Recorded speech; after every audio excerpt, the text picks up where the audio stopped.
We have just sung the words, when Christ shall come with shouts of acclamation and lead me home, what a joy shall fill my heart. And brothers and sisters, there's no greater joy. There's no greater joy that we can ever look forward to than that joy when our Lord Jesus Christ return and we will be with Him.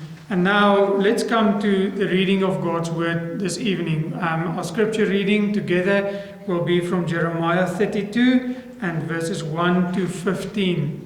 Jeremiah 32 verse 1 to 15. As we have our Bibles open so that we can read, let's just close our eyes and pray and ask the Lord to lead us.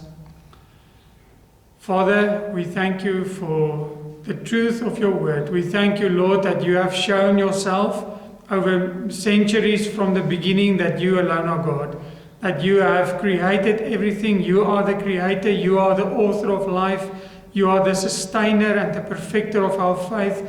And Lord, it is with great joy and adoration that we come now before you again. Father, Jeremiah is in the Bible, and we thank you, Lord, that it is truth, that we can read it and that it will edify us. It is your word. And Father, we thank you that we can come to this passage in this ancient word and that it will change us to your glory. Lord, may you be glorified through our reading and the work that this word is doing in our lives and in our hearts. In Jesus' name, amen. Jeremiah 32 from verse 1 to 15. God's word reads, "The word that came to Jeremiah from the Lord in the 10th year of Zedekiah, king of Judah, which was the 18th year of Nebuchadnezzar. At that time the army of the king of Babylon was besieging Jerusalem, and Jeremiah the prophet was shut up in the court of the God that was in the palace of the king of Judah. For Zedekiah, king of Judah, had imprisoned him, saying, 'Why do you prophesy and say, Thus says the Lord, Behold, I am giving the city into the hand of the king of Babylon, and he shall capture it.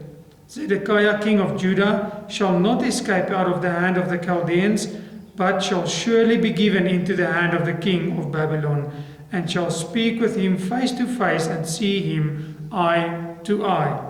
And he shall take Zedekiah to Babylon, and there he shall remain until I visit him, declares the Lord.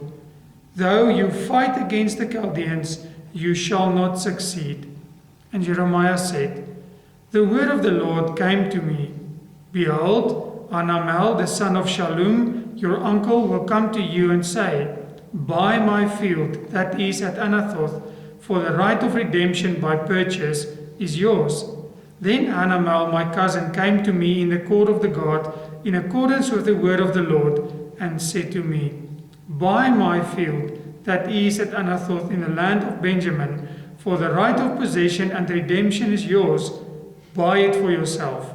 And then I knew that this was the word of the Lord. And I bought the field at Anathoth from Hanamel, my cousin, and weighed out the money to him, 17 shekels of silver. I signed the deed, sealed it, got witnesses, and weighed the money on scales. Then I took the sealed deed of purchase containing the terms and conditions and the open copy, and I gave it the deed of purchase to Baruch, the son of Neriah, son of Messiah, and in the presence of Hanamel, my cousin, in the presence of the witnesses who signed the deed of purchase, and in the presence of all the Judeans who were sitting in the court of the God.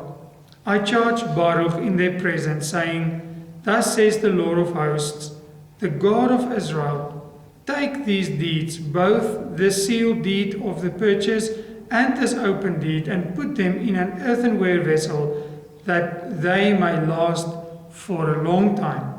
For thus says the Lord of hosts, the God of Israel, houses and fields and vineyards shall again be bought in this land. And so far, the reading of God's word. And let us stand now again or worship the Lord with the words of the song, Speak, O Lord, and let's join together in worship of this great and wonderful King.